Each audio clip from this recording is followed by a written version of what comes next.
yes, as Herb said, I'll be talking predominantly about the interface between physical things and so-called digital, digital being a bit of a misnomer anyway, but we'll take it to mean things which involve probably binary communication, computers and the like.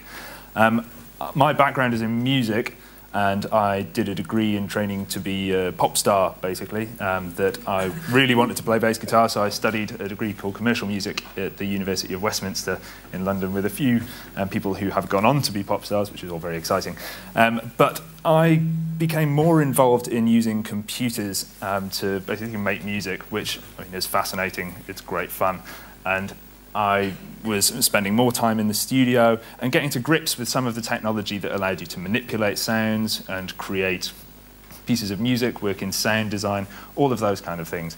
But I got a little bit frustrated with that and found that I was more interested in using computers to make things that other people could use to make music. And that has translated through to making things as well. So I'm going to take the opportunity to talk to you a little bit about musical interfaces. And the reason that I'm going to talk about those is because I see that throughout the history of musical instrument design, there are certain relationships and certain things which we see in the physical objects, which some design theorists call affordances, the way that an object appears, lending itself to how you interpret that as an object to enable you to know how to use it, which is something that we've lost a little bit with computers and in some cases with the mobile phone. So some of the things that I'd be saying will follow on quite nicely from the talk that Alex gave and also Simeon. So getting into music, this is the problem that I had. This isn't really the best form of a musical instrument. Even when coupled with a keyboard and a mouse, you're making pieces of software where you have to sit and you're being quite noodly. You haven't got the direct relationship between what you're doing physically and what is happening orally. So I kind of got a little bit annoyed with that. I spent quite a bit of time making very small sound toys, as you might call them, which was a sort of subgenre of semi-popular internet type thing in the early thousands. And so that was great. You could engage people in a way that would enable them to play with something for about 20, 30 seconds. And as far as download speeds were concerned in those days, that was pretty good going. But there was something that really caught on in my mind then, which a few other people have spoken about as well, about simplicity in objects. Trying to create something that's an engaging experience from a design point of view, and also something that people can understand and discover.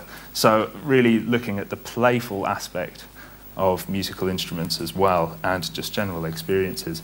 And thankfully, in English, we have that great thing where the word to play an instrument and to play a game is the same, unlike in German, Italian, and other Latinate languages. So we could capitalize on this. And the great thing about making musical instruments is you're designing for charm, basically. You're designing something which has not got a great focus on efficiency, but should hopefully be a bit of fun. So looking at some of the musical instruments that we might recognize, it covers the whole spectrum of interaction design. You go from very immediate, simple instruments, such as the triangle, which some of us would know how to play. It's actually deceptively complicated and very exposed, so if you're ever an orchestral percussionist, don't get too up yourselves. Second, we have here the archicembalo, which was developed in 1555 by Niccolo Vincento in Ferrara. And this was an instrument which was an adapted harpsichord to deal with the fact that at around those times, people were saying, right, okay, we've got this octave. How are we going to divide it up so we can play coherent music? Right, yes, there's 12 tones in an octave. We can be happy with that. There's our scale. But that's not physically accurate. So that disgruntled a few people. And so we ended up with a keyboard, which I don't know if you can actually see here. The keys are split front to back as well, enabling you to play, in this case, 24 notes per octave, which, from a musical point of view, is quite a fine level of detail. It didn't really take off as an instrument, but it demonstrates the other school of interaction design, which is creating interfaces which allow for incredible expression and an increase in efficiency as well, which is kind of a line that's popularized by Doug Engelbart, who invented the mouse and went on to develop some quite extensive control systems. So somewhere in between those is the area that I like to work. And yeah, so say. What's quite nice as well is that if you talk to musicians and suggest that their instruments are toys, they get really annoyed. And if you try to take some toys and turn those into instruments, you quickly run out of steam. So there's a bit of a problem. Also, musical toy design quite often takes interfaces that you're already familiar with and kind of dumbs them down a little bit. You don't have quite so much control, the noises are a little bit tinkly, and they're just not really that expressive. So I wanted to try and investigate something in between. So I'm going to show you a couple of projects which deal mostly with realizing the sound that is here in acoustic objects and physical things. So the first of these is called TapTap. And TapTap came, just as an innovation process, came out of a week of playing with electronics. I suppose out of that 20% time that has already been mentioned. But the thing that really captured my mind about this was that we could use electronics now with such simple platforms, machines and chips which were completely out of the question for being able to play around with for over the period of a week, were now becoming more popular. And this was just as Arduino was kicking off, so this is actually a basic stamp chip if anyone's particularly interested.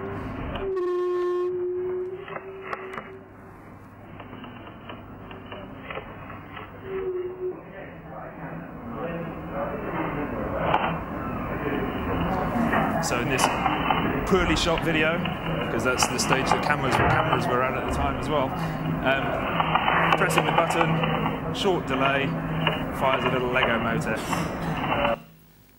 And being a percussionist, I couldn't really let that pass. So we looked at creating a different object. And so TapTap was made. The device itself, very, very simple. It's a box with about a 3-second memory. You tap a rhythm on the top, and then it taps it back.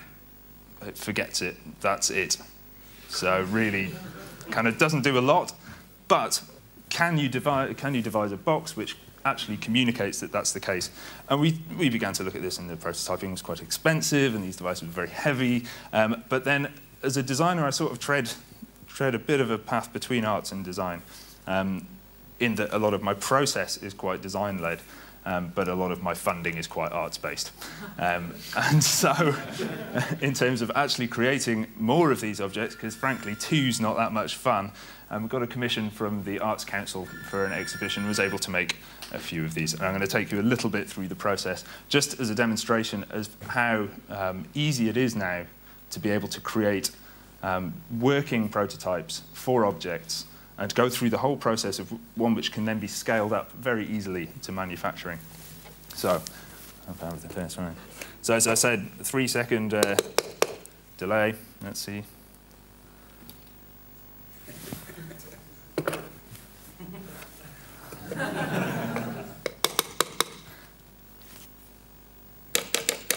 So, these are slightly tired. I was at a school yesterday where some teenagers gave them a bit of a roughing up.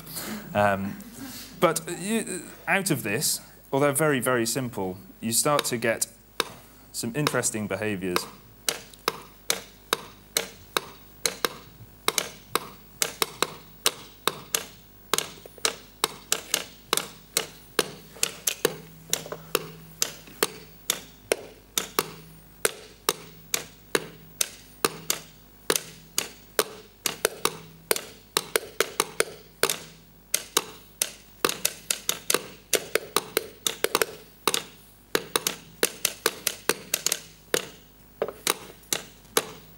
And a test.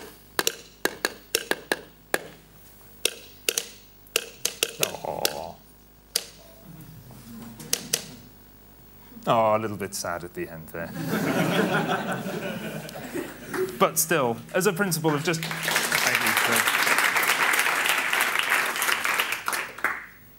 So as an object, something which is very simple in behavior, but kind of charming, or at least I find it kind of charming. It gives a little bit away. This is my sort of first foray into actually making a product. As I said before, I'd spent quite a bit of time making software, and making that move from screen into the real world, you can see that these look rather pixelized, they're isometric grids, they don't tessellate quite so well. You have to have these little tertiary blocks to go in between them. So there's a few things that would be good to change. But in terms of exploring how you can create rhythms without something that is, without a screen, it was the beginning of a process. So let me just talk you through a little bit about how these prototypes came about. First of all, making them out of plywood, do a quick layout in some 3D software. These go onto a 8x4 milling machine, which can churn out these very, very rapidly. Bit of time, bit of glue, bit of loving care. The whole process as well was enabled us to prototype the interior parts very quickly, which in terms of creating physical objects is something that is very much easier now than it was 10 years ago. Especially for somebody who hadn't studied industrial design and hadn't been part of a traditional industrial design program. The gubbins that goes inside, do come and have a look if you're remotely interested. And yes, they're quite captivating for kids. Part of the mystery of not really knowing quite what's happening inside, completely self-contained, and also mildly captivating for adults as well, or kids at heart. So I should also say that this was developed in collaboration with Louise Klinker, who was another interaction designer on the same course at the Royal College of Art at the same time as myself. So tapping things really took off, and like I say, quite simple, stuck in my mind. And I developed a few other tapping instruments. These are ones which are connected to a computer, because I started playing around with live performance as well, and I don't know if many people have been to any live electronic performances. They tend to be kind of bleeping lights, projections, and people sat a bit like this, sort of turning those knobs with all of their might. And so you don't always get that direct link that we had with musicians in the past, and symphony orchestras training for ages to get their bows all in the right, synchronized with each other. So I was looking to try and think about how you could get digital music out in a way again, and the composition procedures out in a way that would be able to communicate something in the performance. And creating something slightly more flexible than this as well led on to creating the beatbox. Now, this is another one which I have here. But the system is somewhat simple. That basically, you have a set of tappers which you can program as well. So I have actually, you can see here, this is a previous model. I've got the guts open here because I haven't, as yet, in the stage of putting it into a model which is better for touring around. But using it, you can tap again. So this one remembers, and you can create slightly more complicated rhythms.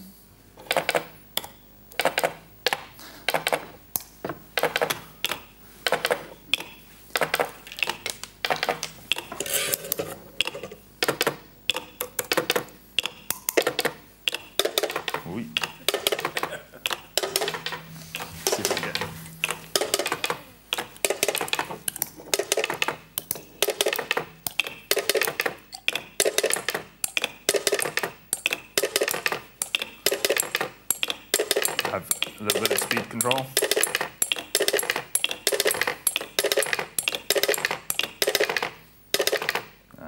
Just going to turn those off for a little while now, before they get too annoying. And this as an experiment and also development of an interface for creating music, I found really rewarding because it was a pursuit of complete purity and almost banal simplicity, of trying to reduce it to its bare elements. What would be the most effective interface? And also, how do you communicate what you're supposed to be doing? Which is, when you're playing drums, the process of looping and having something repeat there's no natural analog at all for that. It's a completely unique process, which is why the objects are a little bit strange looking, and they have computer keys, and it's there's something still slightly uncomfortable about it, but very engaging. And actually, also as an instrument, it was something which I found quite expressive. If I could just cut to a video which should demonstrate a little bit more of that.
So, thank you.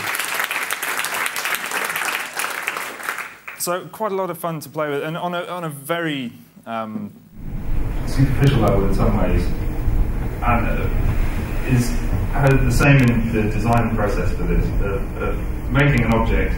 And I didn't conceive of all of the behaviours, all of the ways in which people would use it before creating it. And some people have taken it and made quite incredible pieces of music with it. And I'm looking now to also work with other performers and music producers who are into using acoustic devices and also into musique concrète, which is taking real-world sounds and integrating those into performance pieces. A lot of fun for children and nerdy musos alike. And this was actually adapted for the Science Museum in London, where there are 4 tapping boxes in an installation called the Vibration Station. And just also to close, we've been taking them around some schools as well, and these are the teams which gave them a run for their money yesterday.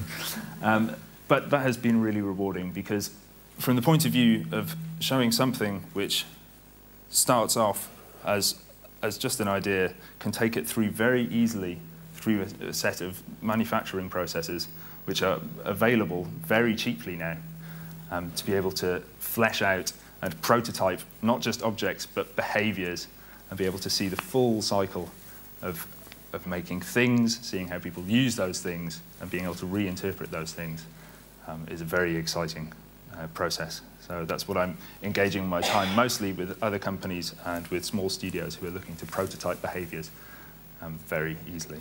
So thank you very much.